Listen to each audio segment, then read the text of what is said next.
So box, box, box.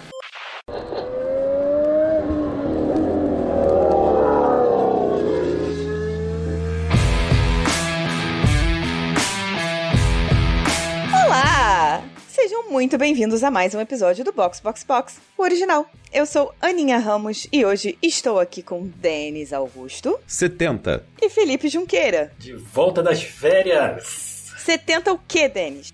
A diferença, não é? Exatamente. Tá em 70 pontos. E vamos que vamos. Começamos a segunda parte da temporada com a corrida de casa do Verstappen, que era sempre dominada por ele, mas não mais. Os laranjas que vibraram na Holanda foram os papaias com a vitória de Lando Norris. Com isso, como o Denis muito bem disse, temos um campeonato.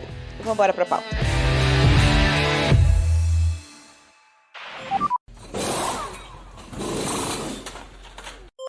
Então o pódio foi Norris, Verstappen e Leclerc, que do nada. Eu ainda tô aqui do Neida. Completamente sem entender nada. Foi completamente do nada. Quem assistiu sexta e sábado sabe que a Ferrari estava em lugar algum. Como diz nossa querida amiga Caroline, em situação de barril. Completo. E, a contrário senso, a Mercedes estava muito bem. Exato. A Mercedes, pra mim, ia estar disputando a pole e tal, não sei o quê. Isso no TL2 sexta-feira, tudo bem que foi um treino meio bizarro, mas, tipo, melhor tempo bateu as McLaren. E aí chegou a corrida e foi exatamente o contrário. Eu não entendi, foi nada. Eles trocaram os carros ali, a Ferrari e a Mercedes. Não sei o que foi que aconteceu. Só uma dúvida rápida, assim. Qual que era a temperatura na prova hoje? Temperatura da pista tava mais ou menos 30 e pouco. Não tava tão quente, né? Não. Então, pra falar que foi isso, que a Mercedes estava melhor no tempo frio da chuva e o fato de ter esquentado o tempo piorou tanto assim? Não, porque não tá tão quente. Então. Tinha uma certa diferença, mas era muito pouca, porque no TL2 a temperatura estava bem similar da pista. Tinha uma questão, Sim. obviamente, que era o vento, né? Na sexta-feira o vento estava bem mais forte. Mas hoje também não é que não tivesse vento. Então, assim... É Zandvoort, né? Não tem como não ter vento. Exato, é na beira do mar. O que você acha que vai acontecer? Tá até pra dar uma maresia. Sim, sim. Bom, tá na Holanda, né? E aí, enfim, não sabemos o que aconteceu, como o Leclerc fez isso, mas fez. Sainz também fez uma corrida muito boa, então acho que eu já tô aqui entrando no Ferrari Cast, né? Eu sei e guardei as informações. Muito bem, então entramos no Ferrari Cast com dados, minha gente! Olha só.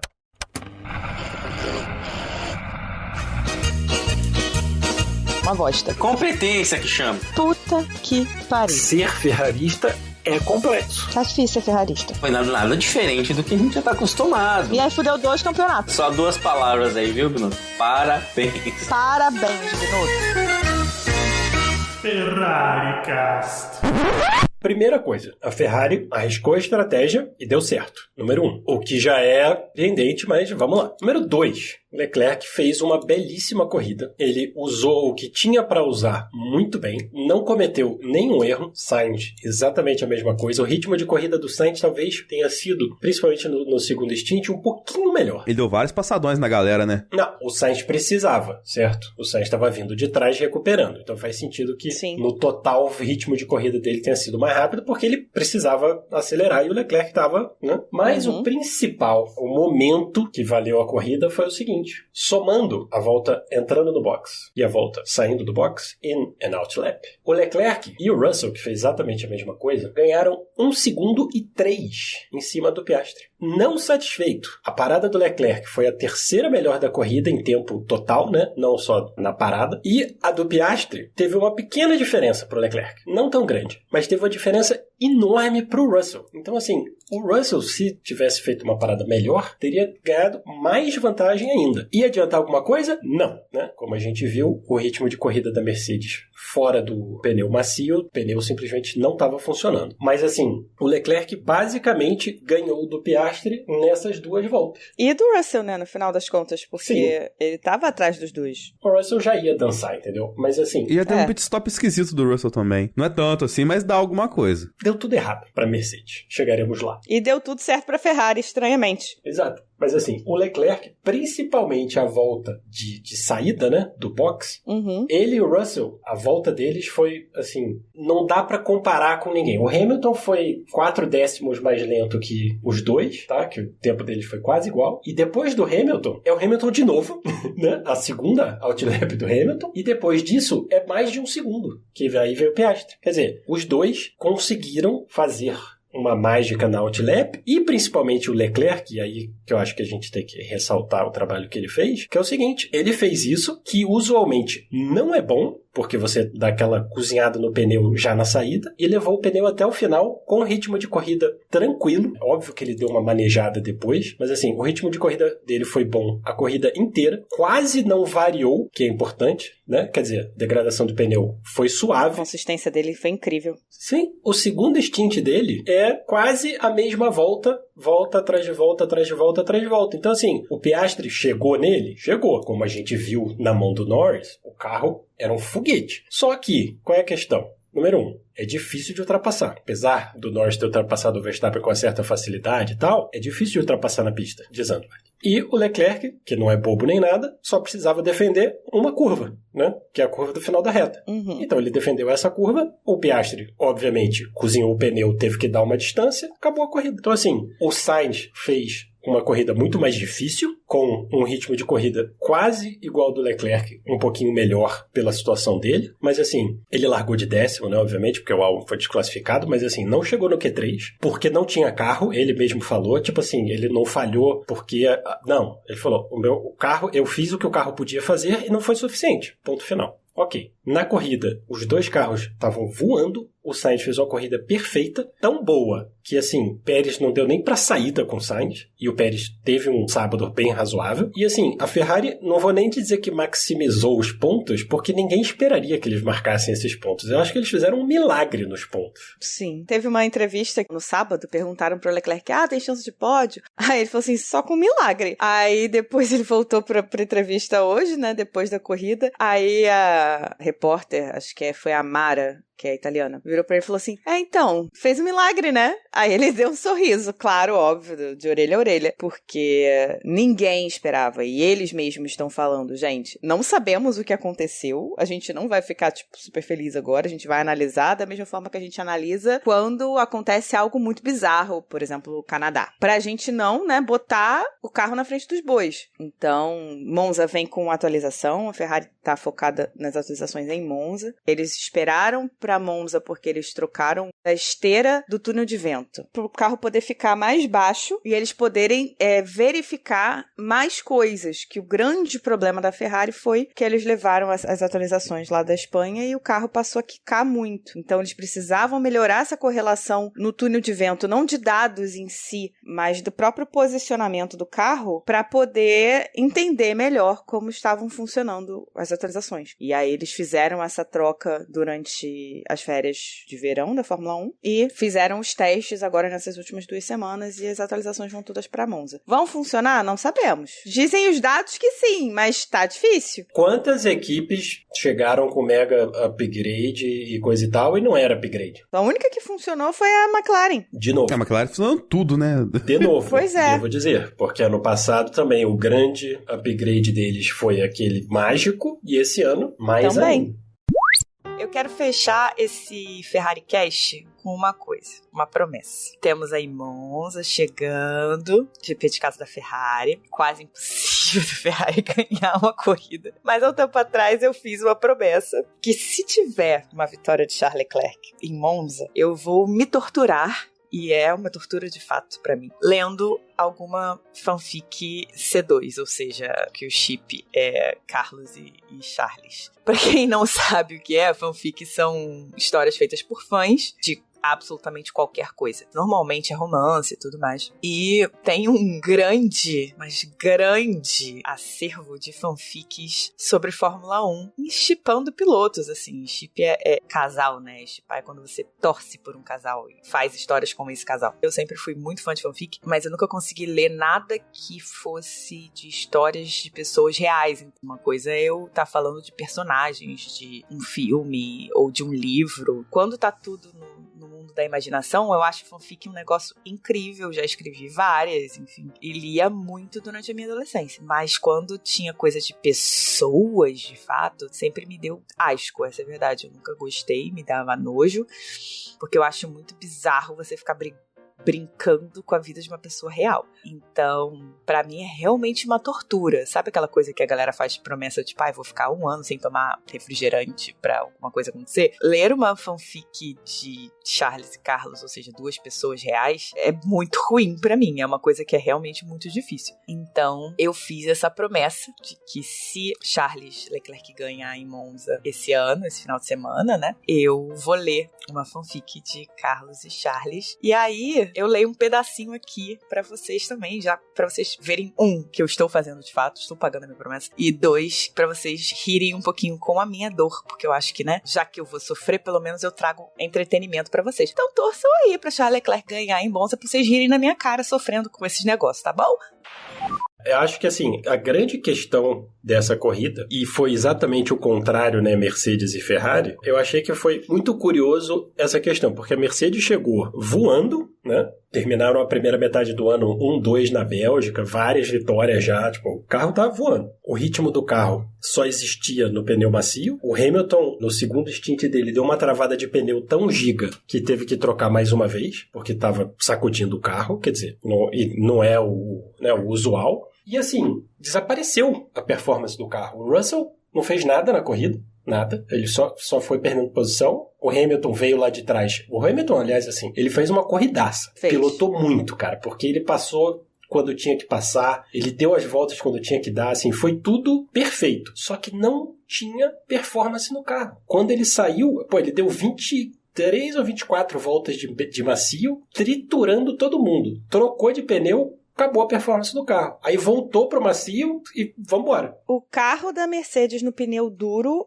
simplesmente não existiu. Eu acho que eles não estavam conseguindo, sei lá, botar temperatura no carro direito. O carro tava deslizando, porque assim, estavam destruindo o pneu. O carro não funcionava. Pra você ter uma ideia da qualidade, né? O Norris, para conseguir bater a volta mais rápida do Hamilton por um fio de cabelo, ficou 4 voltas carregando a bateria, para ter a bateria 100%, para poder usar a volta inteira. E o pneu no cacareco, né? Sim, o pneu tava... Mas ele guardou o pneu também, porque, né? Ele não é... Mas é diferente do pneu novo da Mercedes, né? Claro. Ele tava com uma diferença do Verstappen bizarra. Sim, mas 0 de combustível no carro também, até tudo isso. Mas assim, é óbvio que tinha performance no carro. A terceira melhor volta é do Russell na corrida. A segunda é do Hamilton, a terceira é do Russell. Talvez tinha performance, mas não tinha constância, né? Nada. A volta do Norris foi 73.817, a do Hamilton foi 73.878 e a do Russell é 73.927. Quer dizer, 0,1 do Norris pro Russell. A melhor volta do Verstappen foi pior que a melhor volta do Pérez, né? Não preciso nem fazer outro comentário. Mas, assim, é óbvio que tinha performance no carro da Mercedes,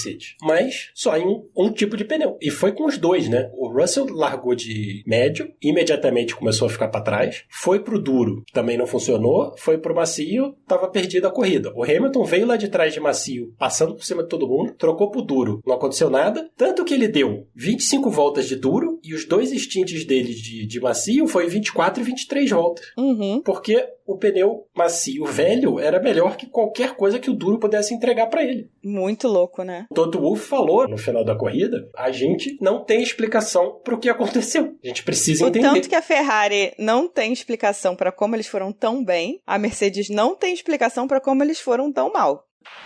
Eu achei que o Leclerc falou um negócio interessante. Foi o Sainz, agora eu não lembro, acho que talvez tenha sido o Sainz, que falou, esses carros, entender de verdade, só a McLaren entendeu, porque a gente não sabe explicar por que o carro funcionou ou não funcionou. Nessa pista, no caso, né? Não só nessa pista, eu acho que em várias outras situações, você pode ver, inclusive, as atualizações que não funcionam, eu acho que são sintomáticas da falta de entendimento das equipes em relação ao carro, inclusive Red Bull, né? Porque a Red Bull, eu acho que tinha tanta vantagem ano passado, e já falamos disso algumas vezes, que era mais porque a Ferrari, que era quem tinha que estar próxima dela ano passado, não conseguiu, errou no desenvolvimento do carro de 2023, foi muito mais por isso do que porque ela fez uma coisa tão absurda assim. E agora, esse ano, é aquela discussão que a gente tem, né? A Red Bull chegou no teto do desenvolvimento desse carro? Provavelmente. Entendeu? E a McLaren tá chegando, tipo, tá conseguindo desenvolver melhor? Ou a McLaren vai chegar no teto também? Muito rápido? Porque a minha questão com a McLaren hoje é só que me parece tudo rápido demais no desenvolvimento da McLaren. Eu acho estranho. Eu sei que tem o componente gente que tá piorando, tipo a Red Bull, e aí parece que é maior, mas eu acho o desenvolvimento da McLaren muito rápido. A questão que eu fico pensando muito é que, assim, a discussão permeava muito em nossa, a Red Bull chegou no teto do desenvolvimento do carro, não tem o que melhorar desse carro assim. Mas aí vem a McLaren, nessa prova, e coloca 20 segundos na frente da Red Bull. Ou seja, alguma coisa a desenvolver ainda tem, entende? E, logicamente, talvez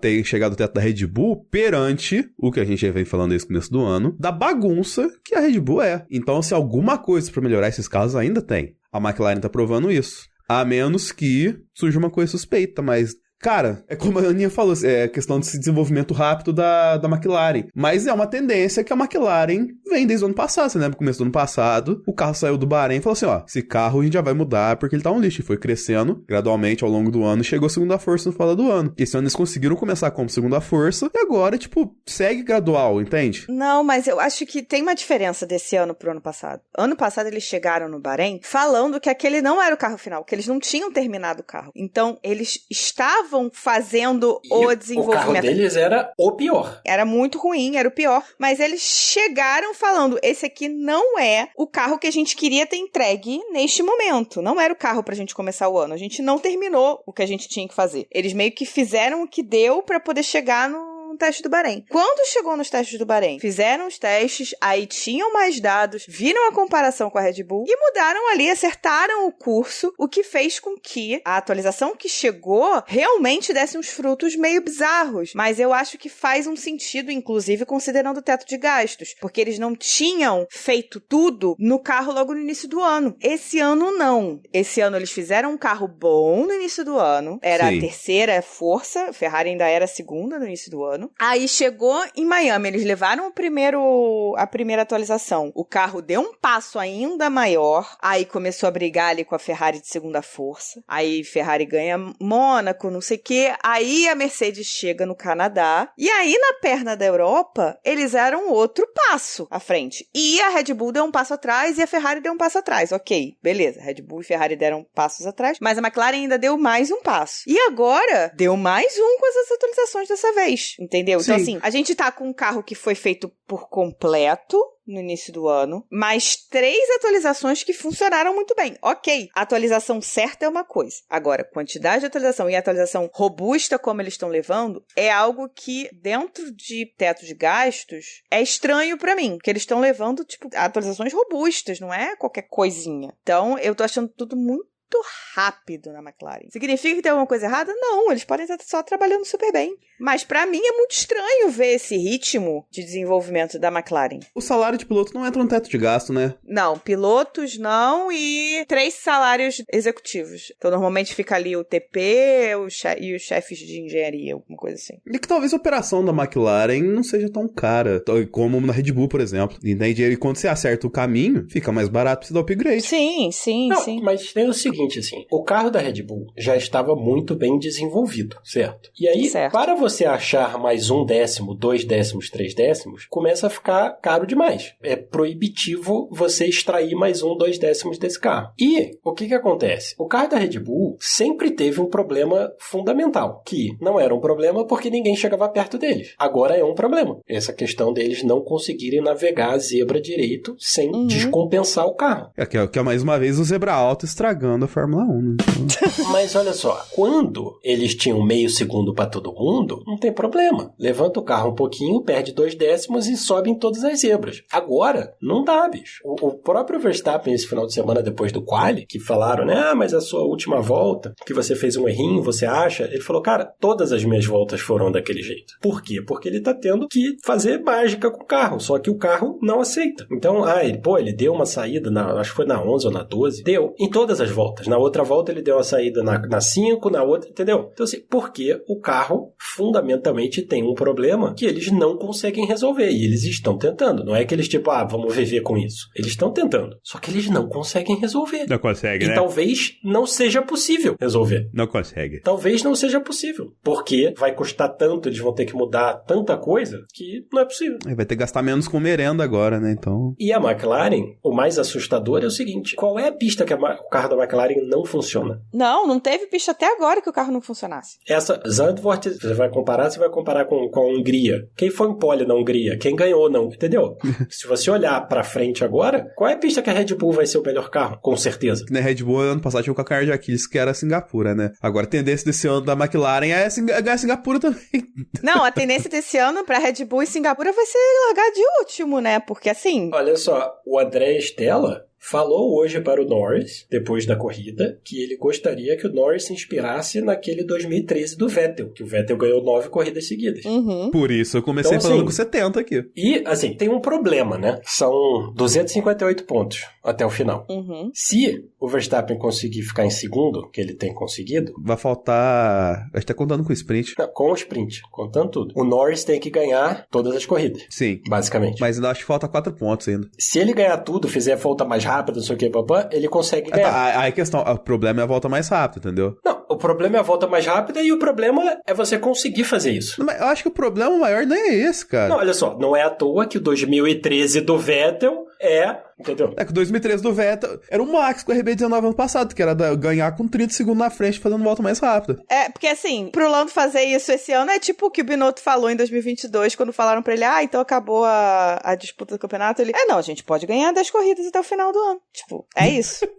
É isso. Poder, na teoria, você pode tudo, né? Olha só, poder, a Sauber pode ganhar as próximas corridas também. Exato. Mas assim, a gente tá indo por um caminho muito diferente, porque, cara, essa prova, do jeito que foi a prova, assim, e o desempenho da McLaren, se o Piastri, ele acerta a mão, ele ficava em segundo fácil. É que não sei, ele errou na classificação e depois ele foi um pouquinho garoto ao longo da corrida, como ele já comentou aqui no Ferrari Cast, mas não é sempre que o Piastri vai ser garoto. Então, assim, sem sacanagem, se o Lando ganha mais 5, o campeonato de pilotos fica bonito, cara, porque ele vai ganhar 5 e o Max não vai ficar em segundo, se a McLaren tiver desse jeito. Eu já falei, eu acho que estamos em 2009. Verstappen começou o ano com uma mega vantagem, vai segurar essa vantagem até o final, e é isso. Assim, o Norris vai chegar na última corrida precisando ganhar, e o Verstappen não pode chegar em oitavo, aquelas coisas. Não pode fazer ponto, aquele negócio. Mas assim, o campeonato de construtores já acabou, né? Imagino que a Red Bull já tenha aceitado que eles perderam. McLaren, porra. Mas assim, o campeonato de pilotos, cara, eu acho que estamos em 2009, e a Red Bull é a Brown agora. É aquela coisa, marca todos os pontos que puder, faz uma volta mais rápida, ou, né, por exemplo, tá lá o Verstappen na corridinha dele, atrás do Norris. Norris tá com a volta mais rápida. Para o Pérez, mete o pneu macio e dá a volta mais rápida. Ele vai estar em 12º mesmo? Independente do lugar que você tá. Irrelevante o lugar que o Pérez vai estar, mas o Norris não vai marcar um ponto, entendeu? É isso que a Red Bull vai fazer.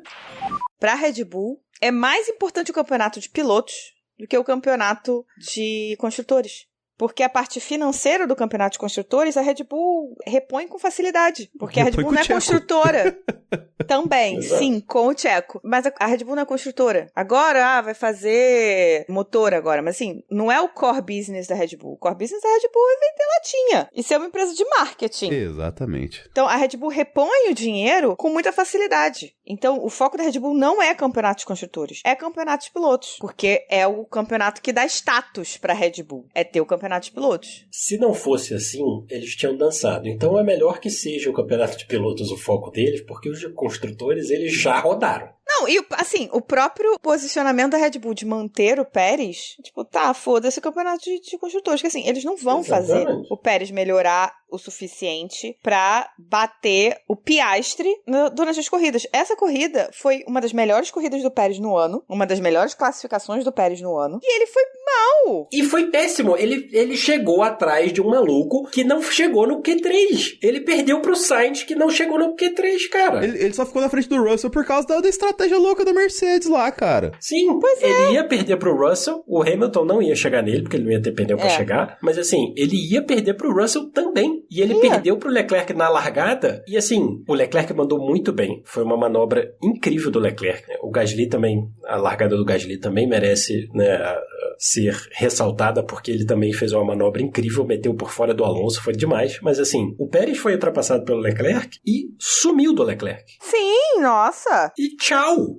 Rapidinho ele tava a 3 segundos atrás do Leclerc. Foi muito bizarro. Não, e tem o seguinte, se você for ver, o ritmo da corrida no começo tava lento. Tanto que o bolo ficou ainda, não espalhou tanto. Demorou pra espalhar, assim, aquela que quando abriu ali era o Alonso, depois virou o Gasly, né, que é o primeiro dos últimos. Demorou pra abrir aquele buracão. E o Pérez não conseguiu acompanhar. O Hamilton ficou muito tempo preso num trenzinho de DRS ali. Gasly, Alonso, Stroll. Sim. Ele não conseguia passar, porque era trem de DRS, é uma merda. E assim, durante esse momento, né, que é esse momento que você tá falando que tava todo mundo muito próximo, o Pérez estava assim, 2 segundos do Leclerc, e o Sainz, que ultrapassou um monte de gente, já tava chegando a 3 do Pérez. Já tava atrás do Pérez e já tava chegando a 3 do Pérez. Então, quer dizer, e é aquela coisa, cara, a Ferrari tava uma merda o final de semana inteiro. O futuro da Red Bull tá muito mais claro do que a gente sempre fala aqui. É o braço do Max. Se o braço do Max não fizer milagre, não resolver até o final do ano, fazer milagre no sentido que eu tô falando, que esse carro não vai melhorar mais. Vai ficar desse jeito. Não muito. Se não for o braço do Max, cara, perdeu dos dois. Tanto construtores quanto pilotos. A Red Bull agora tá igual a Ferrari com o Leclerc, esperando milagre. Ela fez essa escolha. A gente desenhou essa escolha aqui desde o ano passado, praticamente. E chegou a hora. A conta chegou. Se o braço do Max não resolver pra Red Bull, tchau, benção, cara. O de pilotos, o Verstappen tem uma vantagem muito grande. Ele só precisa ir marcando ponto. Mas assim, não é garantido. Porque o Verstappen, por exemplo, já levou punição por causa de partes da unidade de potência. Nada impede que ele não leve mais. Então assim, nada tá garantido, cara. A gente pode chegar em Abu Dhabi com o campeonato valendo ainda indefinido. Cara, além disso, você tem o Russell, que tá gostando de mostrar serviço porque sabe que a equipe vai sobrar pra ele, porque vai chegar um moleque aí pra assumir outro carro lá e que vai ter que se provar bastante. Inclusive, vai pilotar em Monza, né? Exatamente. E tem um Hamilton que, recuperou, como a gente falou aqui alguns programas atrás, e que tá, sabe igual quando tem lá no Brasileirão, que o time tá nas últimas rodadas, não quer mais nada com a vida, mas faz aquele gol em cima do time que tá brigando pelo título pra cair? O Hamilton é isso, sabe? Ele tá totalmente despreocupado com o rolê, mas ele tá com vontade de correr e tá com um carro bom. Essa etapa foi ruim pra Mercedes, mas no geral, se manter do jeito que tem sido as últimas etapas, então você tem 2 pilotos ali que tem um carro que dá pra bater de frente com a Red Bull, incluindo um piloto que, quando bate de frente com o Max, ele treme. Mas, posso te falar uma parada? O Hamilton, em pontos, tá mais perto do Piastri em quarto do que o Russell tá em oitavo, tá do Hamilton em sexto, cara. Então, assim, eu concordo que o Hamilton esse ano tá meio, tipo assim, quando eu quero, eu me esforço, quando eu não tô muito afim, dane-se também. Mas, assim, ele tá tendo uma boa temporada. Sim. Mais uma dessas corridas malucas que a Mercedes ganha, ele vai lá pra cima, bicho, e tchau. O Pérez também já tá pra trás dele, muito tempo, né? Mas, assim, que a gente sempre fala, né? É sempre a mesma coisa. A Red Bull topou continuar com o Pérez, porque ele vale muita grana, ele tem todo o marketing, né, na América Latina, bababá, ok, ótimo, que bom, mas assim, esportivamente, a equipe está sofrendo. E o Verstappen vai ter que continuar performando muito, muito forte para conseguir segurar o Norris, cara, porque, assim, o Norris está pilotando bem, o carro tá voando, as pistas daqui até o final, não tem nenhuma que eu olhe e falo assim, pô, a McLaren vai ter problemas. Eu vejo muito mais a Red Bull tendo problemas do que a McLaren. Tipo, a Red Bull em Baku vai subir aquelas zebras todas. Singapura, mesma coisa. Monza, vai meter na chicane de Monza. A chicane de Monza tem que subir na zebra. A Red Bull vai aguentar, entendeu? E por aí vai, cara. A McLaren hoje colocou 20 segundos no Verstappen. 20 segundos. Acho que tem uma questão de pista, assim, tipo, track specific, né? De que a Com pista certeza. casou com o carro e não casa tanto com o carro da Red Bull, e aí você tem, tipo, os dois extremos? Sim. Mas qual é a pista que não casa com a McLaren, cara? Não, mas tem pistas que realmente não casam com a Red Bull. Então a distância fica maior. Exato. O problema é esse. Mas é isso que você falou. Não existe pista, pelo que a gente tá vendo, que não case com a McLaren. Esse é o X da questão, porque tá tudo casando tão bem com a McLaren, que o maior problema que a McLaren tá tendo foi totalmente apagado por isso, que é a desgraça da largada do Lando. Sim, entendeu? Cara, então, hoje eu fiquei pensando uma coisa. Eu acho que tem alguma coisa com o carro da McLaren. Porque o Lando hoje não largou mal, cara. A reação dele foi boa, as luzinhas do volante estavam direito, ele saiu bem, aí o carro parece que perde um pouquinho, e o Piastri também é a mesma coisa. Eu não sei se eles, sei lá, a calibragem da embreagem tá ruim, tem alguma coisa ali, porque é impossível o maluco não conseguir largar nenhuma vez, ou nenhum dos dois conseguiu largar hoje. Mas o Piastri também ficou preso atrás do Norris, que largou e travou, e ele ficou um pouco preso atrás do Norris também, Mas né? o Piastri também não saiu bem. Ele também começou a andar, aí deu um... Aí foi de novo. É como se o carro perdesse tração ali na largada, né? Aí perdeu pro Russell. O Norris falou que ele rapidamente entrou em wheel spin, né? Então, tipo, a roda rodando como se não tivesse no chão, sei lá. Ele entrou em wheel spin logo que largou. E aí ele falou também que vai conversar com os mecânicos porque tá muito estranho, né? E ele é um cara, eu tenho muitos problemas com o Norris, mas ele é um cara que, quando o erro dele não tem a ver com outros pilotos, quando é ele com ele é muito autocrítico. Então, todo esse tempo, todos esses erros que ele tem cometido, ele vem se batendo muito. Sim. Então, ele falar isso agora, eu acredito, entendeu? Uma coisa que, assim, não me parece que ele tá dando desculpa, porque em outros momentos ele assumiu, né? Não, eu errei. Ele não é muito bom pra aceitar erro quando ele tá disputando posição com os outros, não. Quando tá disputando posição com os outros, o erro é sempre dos outros, nunca é dele. Mas isso ele e todos os pilotos, né? Ah, mas tem piloto que assume muito mais os erros do que ele nunca assume. Depois, né? Depois. O Hamilton, por Sim, exemplo, é um que, tipo depois, assim, ok. depois ele fala, ok, talvez pudesse fazer diferente. O Hamilton, o Leclerc, eles pegam, veem o vídeo depois e falam, ok, fiz merda, né? O Lando não. O Lando, o Verstappen, não. O Lando, o Verstappen, o Sainz, eles nunca fizeram merda. Eu acho que tem alguma coisa no carro. Exato. Alguma calibragem, algum setting de eletrônico que eles não acertaram, cara. Porque é impossível, bicho. Exato, também acho. É impossível que o cara não consiga largar nunca. Depois desse comentário dele, assim, sei lá, terceira, quarta largada seguida que ele vai mal, eu tô com essa sensação também. Eu acho que sim, tem momentos em que ele errou, mas eu acho que tem algum componente no carro, na forma como eles estão largando, que não tá funcionando realmente. Porque foi muito mal, o Verstappen passou assim, não teve trabalho pro Verstappen ultrapassar o Norris, assim, não teve. O Norris não teve chance de defender. Foi que nem eu falei brincando no nosso grupo lá. Eles largaram antes da linha de largada, o Max já tava na frente, quase. Foi Pois quase é. isso, cara. Antes de passar da linha, o Verstappen já tava na frente, cara. Foi bizarro. E o Verstappen, ele tava fazendo um bom primeiro stint, na verdade. Só que é aquilo, ele tá fazendo tanto mais com o carro do que o carro entrega, que ele errou. E aí foi quando o Norris grudou nele de vez e conseguiu ultrapassar. Mas ele tava fazendo meio que o que o Leclerc tava fazendo com o Piastri ali, até mais da metade do primeiro stint. Ele tava conseguindo manter mais de um segundo e ok, né? Tava ali controlando. Até que os pneus foram embora, ele não tava mais conseguindo manter o carro no lugar e ele errou. E aí foi quando o Norris chegou e ultrapassou e daí abriu. Não tenho nem pro cheiro. Teve uma hora que o Max mandou uma coisa que eu lembrei da Aninha no ano passado, porque ele virou no rádio e falou, o carro não vira! O carro não vira! Que eu lembrei dela reclamando do Leclerc disputando com o Leon Lawson ano passado, no mesmo Zandvoort, falando, o carro não vira! O carro não vira! Fez igualzinho. O carro não virava, mas é isso mesmo. E o carro da Ferrari na sexta e no sábado não tava virando também, não. Eu não sei o que aconteceu. Não, mas, ó, no qualifying, eu fiquei vendo, né, o onboard do Verstappen e do Norris no Q3 e me chamou a atenção quantas correções o Verstappen tem que fazer e quantas o Norris não precisa fazer.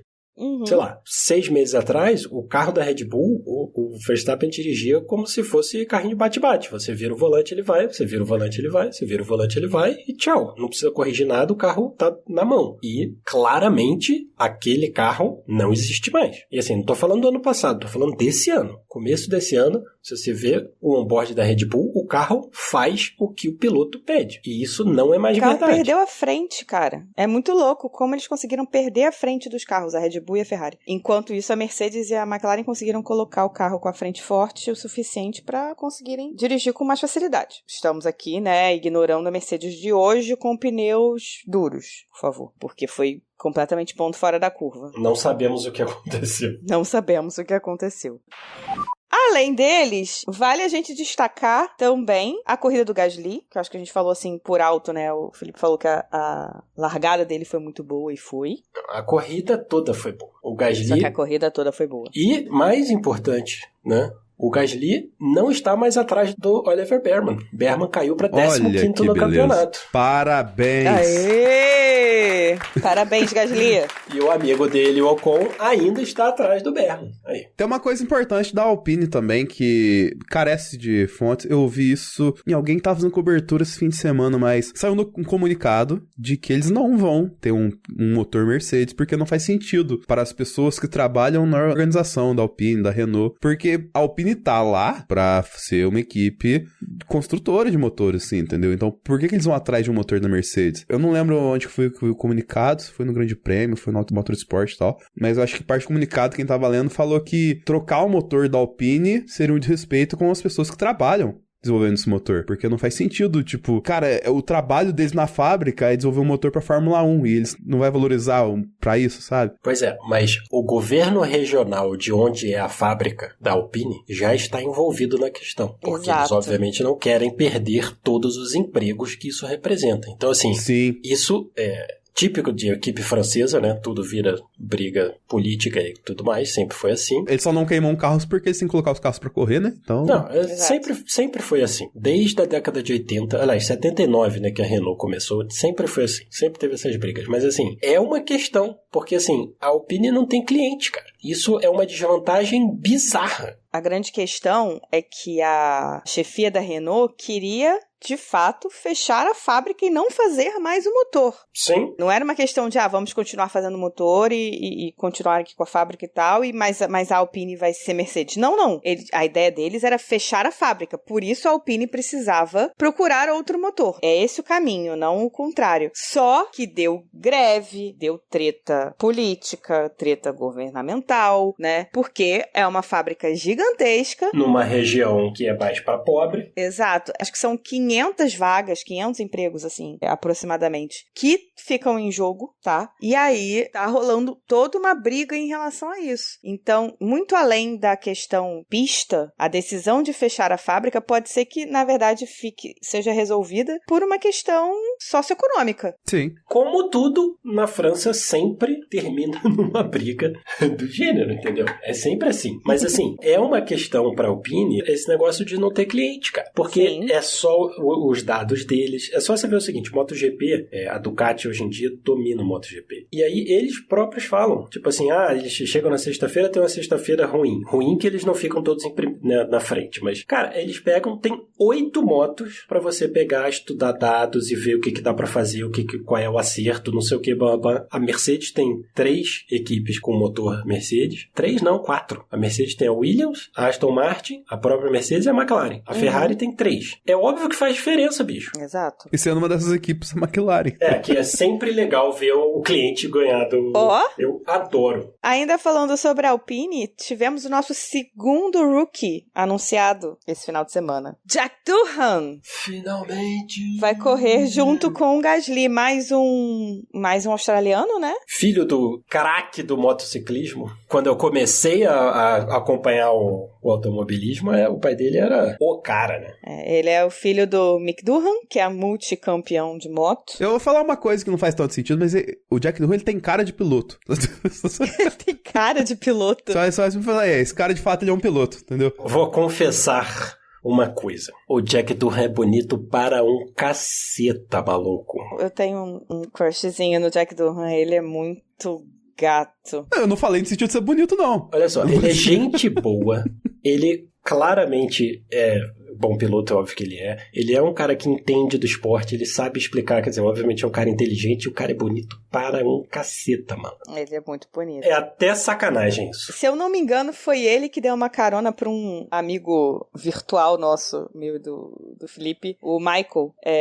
O Michael é repórter da Feeder Series, né? E ele tava em Monza, lá em 2022, quando eu fui, a gente se encontrou lá. E ele tava numa cidadezinha que é na Suíça, mas é fronteira com a Itália, né? E é muito perto de Monza. E aí, quando acabou, eu sei que ele ficou sem ter como voltar pra pegar o trem. E aí, ele tava, tipo, perdido sem fazer nada. E ele encontrou o Jack Durham. E o Jack Durham deu carona pra ele, pra levar ele até o trem pra ele conseguir voltar pro apartamento que ele tava ficando, né? Espetáculo. E ele era repórter da Feeder Series, então ele conhecia ali os pilotos, né? De entrevistar e tal. E o Durham era Feeder Series ainda, né? Pois é, ele era F2 e o Durham salvou ele praticamente, né? Esse é o cara que parece ser o Durham. E além do fato de ter aqueles olhos lindos e ser muito bonito, eu realmente tenho um crushzinho no Durham. É bom piloto? Com razão. É bom piloto. Ué? É excepcional? Não é excepcional. Mas acho que pode sim fazer um bom trabalho na Alpine. E é legal ver a Alpine colocando, né, um garoto da academia dela. Que tá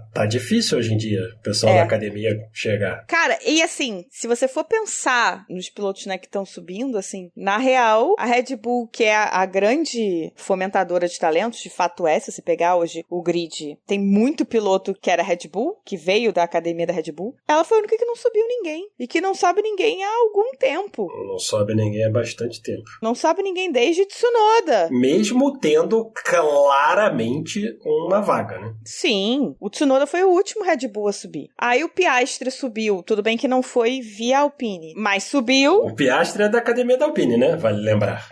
Ele é da academia da Alpine, mas subiu, né? Ele ia subir se ele não fosse pra McLaren, porque o Alonso, né, saiu fora, então ele ia subir. Mas subiu o Piastri, que era da academia da Alpine, e só. Assim, a gente tava completamente sem rookies, assim. Aí esse ano vai subir o Berman, da Ferrari, o Durham, da Alpine, e, assim, 99,99999% de chance de subir o Kimi Antonelli da Mercedes. Mas ainda tem aquele 0,01% do Vettel. E tem a chance, sim, de subir o Bortoleto da McLaren. Existe essa chance, de fato. Eu acho bem difícil. Eu acho mais difícil, mais improvável, é mais remota?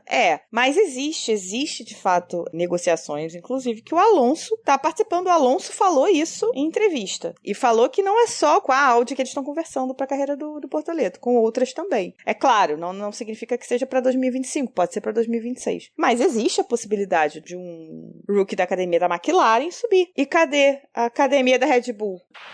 Fazendo um pequeno exercício de futurologia aqui, assim, a gente não sabe quanto tempo o Hamilton vai ficar na Ferrari, né? Vai que ele fica só 2 anos. 2 anos.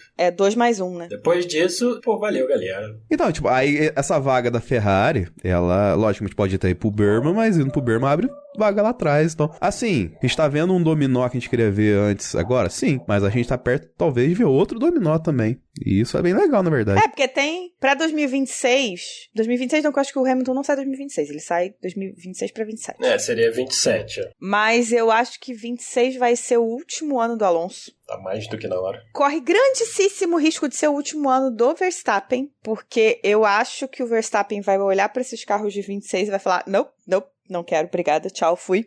Beijo, vou correr meu simulador, que vai ser melhor e mais divertido. E sim, tem a chance de ser o último ano do Hamilton. Me surpreenderia muito mais se não fosse o último ano do Hamilton do que se fosse. Acho que faz todo sentido, valeu. O Hamilton mesmo fala que não gosta desses carros, né? Pois Já falou inúmeras vezes. Mas esses carros novos talvez ele goste, né? Porque se for tendência de basear mais no motor do que na aerodinâmica, não sei, vamos ver. Não, vai ser pior ainda, vai ter aerodinâmica ativa. Puta, vai ser uma cagada. Vai ser muito mais aero do que motor, cara, porque o motor não vai ter potência pra ser o carro-chefe. Vai ser bem pior. E o Hamilton já falou que não gosta desse. Você imagina do próximo que vai ser pior ainda.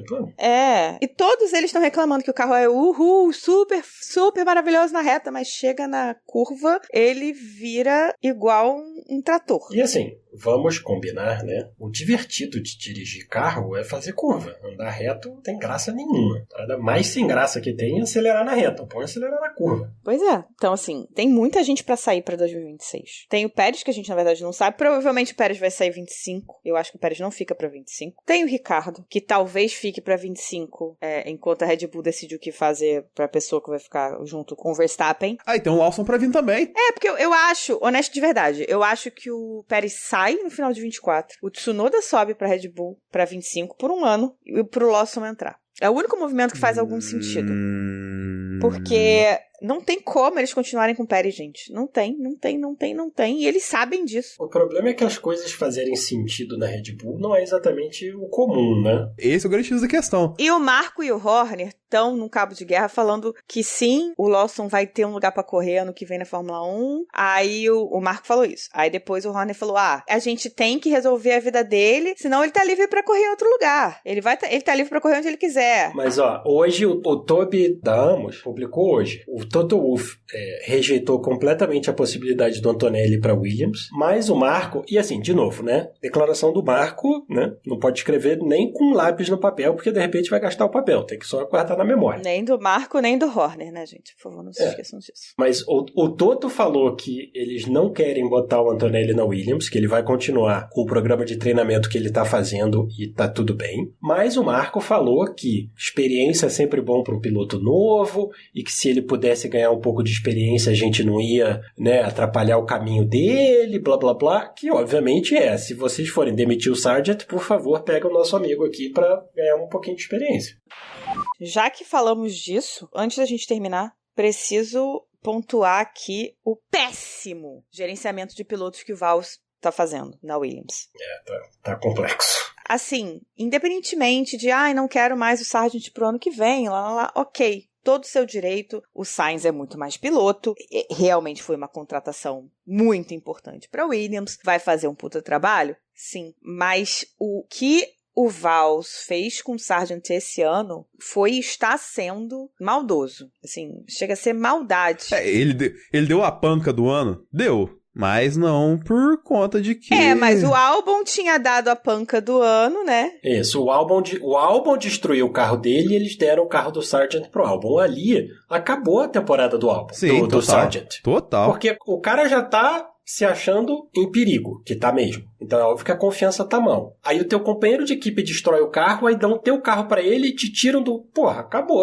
Pois é. Não tem confiança que resista. Ele ficou um tempão correndo com um carro super desatualizado e as atualizações chegavam pro Albon. Então, ele bateria o Albon se eles tivessem carros iguais o tempo todo? Não bateria. Mas ele poderia estar muito mais próximo. Poderia não ser uma coisa tão discrepante. Poderia não ser algo tão bizarro. Mas ele foi sistematicamente sabotado esse ano. Não sei se porque o Vals estava com medo de que investidores dissessem que não podia demitir ele e tal, e ele precisava justificar a demissão do Sargent, porque ele não gosta do Sargent como piloto. Pelo visto, como pessoa também não, né? Enfim, eu não sei. Eu sei que a sensação que eu tenho vendo o gerenciamento de pilotos da Williams é que o Sargent foi sistematicamente sabotado. O Sargent em nenhum momento teve a chance de competir. Exato. Não, como você falou, não acho que ele ia bater o Albon de forma alguma. Mas, assim, também é foda o cara não ter nenhuma oportunidade. Exato. E, repito, assim, ele tem... O Vals, a Williams tem todo o direito de querer não renovar com o cara pro ano que vem e contratar outro cara. Que é melhor. Estão certos. Estão no direito deles. Mas isso, não dá o direito de sabotar um piloto. Vou ser honesta aqui. Eu acho que nem a Ferrari com o Vettel em 2020 foi tão escrota. Não foi. Porque a Ferrari com o Vettel em 2020 foi assim, tá bom, a gente não vai renovar contigo. No início, já avisaram no início do ano. No final das contas, o Vettel teve o ano todo pra pensar o que ele queria fazer. Mas o Vettel não foi sabotado na Ferrari. O carro era uma merda. É diferente. Mas ele não foi sabotado. Não, tiraram peça do Vettel pra dar pro Leclerc. Entendeu? Não foi assim. Isso não aconteceu. Ele não foi sabotado. Simplesmente o Binotto falou, não quero mais. Foi isso. E como você falou, tá no direito. Beleza. Tá no direito. Eu não quero, ok. Tá no direito, né? Agora, o que tá acontecendo com o Sargent esse ano realmente é triste. É feio. É feio. É triste. E eu fico preocupada em como é que ele vai gerenciar o Sainz e o Albon. O Albon é um cara super legal, super tranquilo. Até a página 2. Exatamente. É aquela coisa. todo mundo é amigo até tá valendo alguma coisa. Aí o bicho pega. Exato, eu tenho a sensação Exatamente. que o álbum é o cara assim, tô muito bem, cara, tô de boaça, assim, mas se pisar no meu calo... Sim, olha só, como todos os pilotos. Isso aí é o jeito... O cara, pra chegar onde esses caras chegam, não pode engolir sapo à toa. Não é assim. Pois é.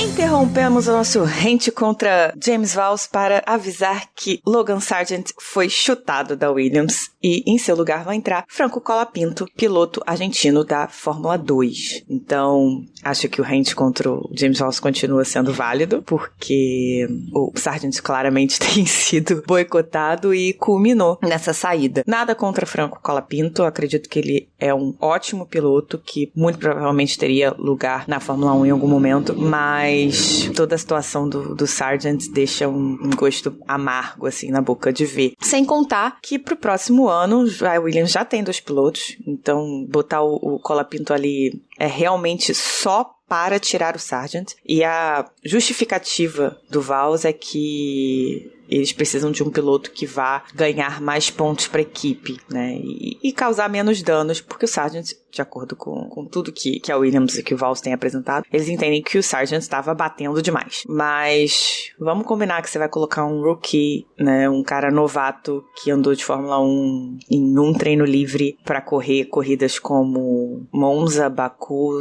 Singapura, Las Vegas. É meio contraditório, assim, né? Pode ser que ele vá muito bem e realmente consiga os pontos que a Williams está precisando, mas você colocar um cara novato para correr esse tipo de pista logo de cara é muito complicado. Não tem a ver com o talento do garoto, tem a ver com experiência mesmo, né, de sentir o carro, de saber onde frear, de entender o carro, que não é fácil. E aí coloca um garoto desse na fogueira, porque fazer pontos na Williams não é fácil. A gente tem aí 4 equipes que estão na ponta e que estão claramente sempre entre os 10, então você sobra 2 lugarzinhos ali no final que ficam aí sendo alternados, e às vezes dá uns rolê aleatório que alguém de fora consegue entrar, se rola um DNF, se alguém classificar mal, enfim, não consegue subir, escalar o pelotão, mas no geral, em condições normais, o normal é ali McLaren, Red Bull, Mercedes, Ferrari. E você tem a Aston Martin, que tem capacidade de fazer pontos, a Alpine tá com capacidade de fazer pontos, a V-Carb também tá conseguindo entrar nessa jogada de vez em quando. Então as outras todas, tirando a Sauber, né, que tá um horror, elas têm ali lutado pra tirar aqueles 2 últimos pontinhos, né? 1 ponto do 10º e 2 pontos do 9º, né? Então, pegar essas 2 últimas posições de pontos, né? Que eu quis dizer. Então, é muito complicado. E aí você coloca um rookie nessa posição. Me parece um tiro no pé pra Williams e pro Colapinto, né? É super importante pra Argentina. Caramba, tem um piloto argentino no grid depois de, sei lá, nem sei quantos anos, 70 anos, sei lá. Mas é muito, muito complicado pra Williams. Ele tá numa posição muito mais difícil, por exemplo, do que o Berman esteve quando ele entrou no lugar do Sainz, porque o Berman já era piloto da academia e fazia muitos testes com os outros carros da Ferrari, né? Então, alguma experiência ele tinha de carro, além dos treinos livres, que fez treino livre com a Haas, fez treino livre com a Ferrari. Acho que com a Ferrari ele não fez, mas fez treino livre com a Haas bastante. Então, é diferente.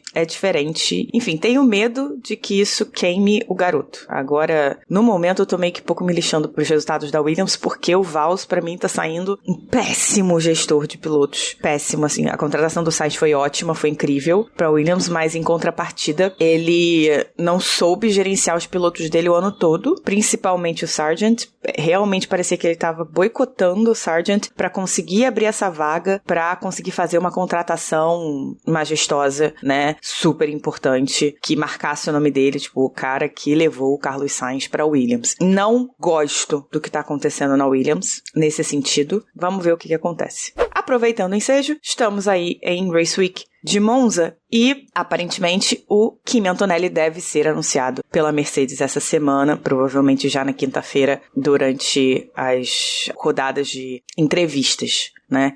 Então, o Media Day aí vai ser bem atarefado. Provavelmente ele deve ser anunciado ali, até porque ele vai correr o TL1 no carro do Russell. Inicialmente tinha sido dito que seria no do Hamilton, mas vai ser no do Russell. Então, ele vai fazer o primeiro TL1 dele em casa, com o Fórmula 1, né? Ele que é italiano, e deve ser, de fato, anunciado na quinta-feira. Então, ele já vai correr realmente como um piloto Mercedes para 2025, enfim, toda uma mística, todo um sentimento aí que vai ser bem legal de ver. Muito foco no Kimi Antonelli esse final de semana. E eu quero saber como é que vai ficar o coração do italiano, né? Porque a Ferrari é uma religião na Itália, mas o Kimi Antonelli parece ser, de fato, um ótimo piloto que tem grande futuro na Fórmula 1. Algo que a Itália não vê há muitos anos. Um piloto italiano realmente forte, que tivesse chances de vencer na Fórmula 1. Estou curiosa para ver como vai ser a Itália ano que vem, com Kimi Antonelli na Mercedes e a Ferrari, é claro, né? Tem gente que tá engolindo sapo até agora lá na Haas pra empacotar as coisas, né? Porque quando a gente tá gravando aqui, os trucks da Haas não saíram do Holanda ainda, né? Papai Mazepin, que é o dinheiro dele, mano. Que é o dinheiro dele. Aí é aí que a gente vê como o Brasil é super tecnológico e super pra frentex, porque se fosse no Brasil, o Pix já tinha batido na conta na hora que eles fizeram a transferência e tava tudo resolvido. Exatamente. Lá na Europa não, eles têm que esperar a transferência cair na segunda-feira, porque sábado e domingo não tem expediente bancário, e aí que a Haas vai poder sair de Zandvoort pra ir pra Monza. Ou seja, grandes chances de a Haas chegar atrasada em Monza pra montar as coisas todas, tá? Não que vai fazer tanta diferença assim, né? Não que vai fazer nenhuma diferença, porque a Haas é, de novo, mais uma vez, Haas, Sauber e a Toro Rosso, esse final de semana estão de parabéns, porque assim, vai ser ruim assim na casa do capeta, maluco. Tsunoda parou 2 vezes sem nenhuma necessidade. O Ricardo, eu não faço a menor ideia do que eles fizeram com a estratégia do Ricardo. O Magnussen largou de duro, deixaram ele na pista para segurar, não dava para segurar, o Hülkenberg perdeu o ponto que ele estava marcando. O Bottas e o Zhou ficaram em último quase que a corrida toda. Cara, pra você ter uma ideia, tá? Pra você ter uma ideia do nível de como foi ruim. Essa corrida, o nosso glorioso Logan Sargent, a posição que ele mais ocupou foi 16º, usualmente a 20º. Ele deu 26 voltas em 16º lugar, 14 em 17º, o Zhou deu 58 voltas em último, cara. E o Bottas deu 30 e tantas em 19º. Porra, bicho. O Magnussen ficou na pista só pra tomar passadão de 4 carros de uma vez. Que dó. Eu não entendi até agora qual foi a ideia da Haas ali. Porque assim, o Magnussen não ia ter condição de segurar ninguém. Não. Porque ele tava com um pneu mega velho. O Hülkenberg não tinha como esperar que o Hülkenberg abrisse uma janela de pit pra galera que tava vindo. Então, assim, eles estragaram a corrida do Magnussen, que tudo bem, largou do box, então tava ajudando a equipe. Mas, assim, estragaram do Magnussen, não ajudaram o Hülkenberg, não marcaram nenhum ponto. Ok, beleza. Com isso, vamos pro nosso melhor, pior decepção. Cara, melhor, muito claramente pra mim, eu sei que a Aninha vai escolher o Leclerc, eu não vou dar pro Lando porque ele badernou a largada de novo, então eu vou escolher o Gasly, porque eu achei que ele fez uma corrida muito boa com um carro que tem melhorado, mas ainda é bem ruinzinho. Marcou uns pontinhos bem importantes para a equipe e, né, companheiro de equipe novo e tal, então tá tudo indo muito bem pro nosso francês. De pior são esses que eu falei, Sauber, Toro Rosso e Williams, porque a Williams, final de semana, foi trágico, né, o Sargent deu aquela mega porrada, o Albon foi desclassificado por um negócio que não deveria acontecer na Fórmula 1 moderna, que é o assoalho tá fora da caixa de legalidade, não existe isso. Ainda mais o da Williams. Não existe isso, os caras trazem um upgrade que tá fora da lei, tipo, tem nem o que dizer. E a minha decepção é a Mercedes, cara, porque eu achei que eles estavam numa crescente muito boa e hoje, principalmente no domingo, né, o carro desapareceu, cara. Desapareceu, não tinha performance no carro, foi bem bizarro, assim. E também um pouquinho a largada do Norris, porque, todo mundo sacaneou. Será que o Norris vai? Será? E não foi. Tipo, porra, Norris. E pra você? O meu melhor vai pro Lando, com o asterisco da largada, porque, assim, ele reagiu, entende? E tem um carro que pode levar ele a reagir mais e deixar tudo mais interessante pra gente. O pior pra mim foi a Mercedes, porque cara, derreteu e teve estratégia esquisita, como a gente falou ao longo do programa aqui. Esperava mais e ainda espero mais dessa equipe, porque ela já demonstrou fazer bem mais do que foi mostrado nesse GP da Holanda. E a decepção é o Piastri, porque, cara, já, o estrago já foi grande sem o Piastri pro campeonato Red Bull. Imagina com o Piastri, entendeu? Mas ele deu umas falhadas na hora H no fim de semana, então eu estou um pouquinho decepcionado com ele. Também com a transmissão da Band, tô decepcionado, mas isso é o papo outro momento. Mas enfim, agora sim, Aninha. Vamos lá! Quero falar bem de Charles Leclerc hoje. Meu melhor vai pro Leclerc. Por que não o Norris? Porque ele acabou de largada. Quando ele deixar de ser capaz de largada, eu dou o melhor pra ele. A corrida que o Leclerc fez hoje foi realmente surpreendente dentro de tudo que a Ferrari estava apresentando no final de semana. Mas não só isso. A classificação dele foi maximizada dentro do que dava pra fazer. A largada dele foi impecável. Passar o Pérez ali na largada foi primordial pra corrida que ele fez. Ele, junto com a equipe, fizeram a decisão de tentar o undercut. Ele falou que eles tinham até um códigozinho lá no rádio pra saber se dava pra fazer ou não. Ele fez a in-lap perfeita, fez a out-lap mais perfeita ainda. Conseguiu ganhar 2 posições, sim, com a ajuda do erro, dos errinhos, os pequenos erros da Mercedes e da McLaren nas paradas do Piastri e do Russell. E da McLaren ter deixado o Piastri tanto tempo na pista, que eu não entendi por que o Piastri ficou tanto tempo na pista, né? Depois que o Russell e o Leclerc pararam. Tentaram fazer um offset de pneu ali que acho que nem valia a pena ter tentado. Eles tentaram marcar o Leclerc, se não me engano, mas deu errado, né? Assim, estratégia da McLaren, não foi uma parada assim. Eles não tentaram marcar o Leclerc. Quem marcou o Leclerc foi o Russell. Mas deu errado de qualquer forma, né? Mas é aquela questão, né? A McLaren também tem que se ajudar, né? A McLaren adora fazer essas cagadinhas de estratégia, né? Não decidir o que eles querem fazer e aí quando vê, perderam todas as oportunidades porque eles não se decidiram a tempo para onde eles iam. Pois é, mas o Leclerc foi extremamente consistente a corrida inteira. A gestão de pneus dele tá um negócio, assim, realmente surreal, porque ele ter conseguido manter o ritmo que ele manteve nos médios e depois nos pneus duros, inclusive forçando bem no finalzinho ali e defendendo do Piastri do jeito que ele defendeu, assim, algo fora de série do que se estava esperando da Ferrari. Nesses momentos são os momentos que a gente olha e fala, ok, tá explicado por que a Ferrari aposta nesse cara. Tá explicado por que tem muita gente que acredita que ele é um dos melhores pilotos do grid. E aí é o momento que eu falo, estou certa, quando eu falo as coisas, eu tô certa, não é maluquice minha, entendeu? Porque às vezes a gente lê umas coisas, né, da galera na internet e fica assim, cara, não é possível, eu devo estar vendo um negócio errado, não sei. Aí vem esses momentos e você fala assim, ok, tá vendo? Tô certa. É possível que ele faça merda depois? Claro que é. Todos eles são humanos e podem errar. Mas são esses momentos em que você fala, sim, é por isso que eu gosto desse cara. E o Leclerc tem mais momentos de é por isso que eu gosto desse cara do que puta que pariu, por incrível que pareça. É porque os momentos de puta que pariu, o que você fez, são marcantes com ele. Porque ele faz com que sejam marcantes com as reações dele. Mas ele tem muito mais momentos que chamam a atenção pelo talento do que pro ruim. Dito isso, eu tenho uma crítica ao Leclerc. Qual a sua crítica? Essa barbicha dele ficou esquisita. Eu tô adorando. Por mim, ele pode manter. Tá polêmico, hein? Isso aí. Mas tá polêmico. Existe um racha entre as fãs do Leclerc, entendeu? Entre Cavanhaque e não Cavanhaque. Eu sou do time Cavanhaque. Mas é isso. Pior pra mim foi o Bifinho, foi a Sauber. Porque não ouvimos falar de Sauber o final de semana inteiro. Não sei. Na verdade, eu vou endossar isso aí, porque ouviu-se falar de trazer Valtteri Bottas pro ano que vem. E isso sim é lamentável. É verdade, há a possibilidade de Bottas continuar pro próximo ano. Vomitante essa informação. É que o Binotto gosta de um segundo piloto. Ele gosta. Cara, já deu Bottas, cara. Já deu. Vai correr de NASCAR. Vai correr de Supercar australiano. Porra. Foi a única coisa que se falou de Sauber esse final de semana, porque a pista realmente, absolutamente nada. A Sauber, na verdade, não aparece na pista porque não tem o que aparecer, cara. O carro é ruim, a equipe não tá fazendo nada direito, eles não desenvolvem o carro, aparentemente ninguém liga, né? Porque, dane-se. Estão só esperando a Audi chegar e aí, sai que o filho é teu, né? Estão literalmente fazendo hora extra na Fórmula 1. É isso.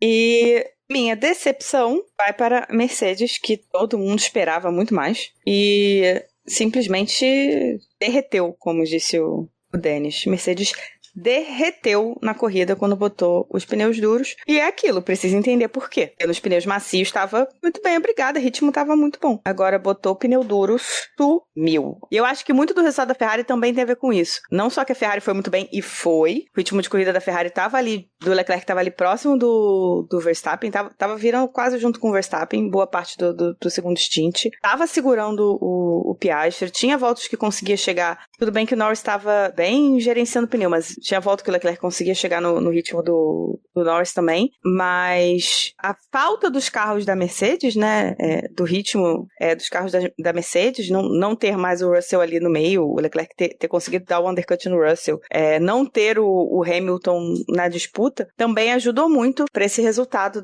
da Ferrari, principalmente do Sainz no final das contas, né, porque com o ritmo do Russell, o Sainz ganhou uma posição ali, né. Então, Mercedes, você precisa entender esse pneu duro aí. So box.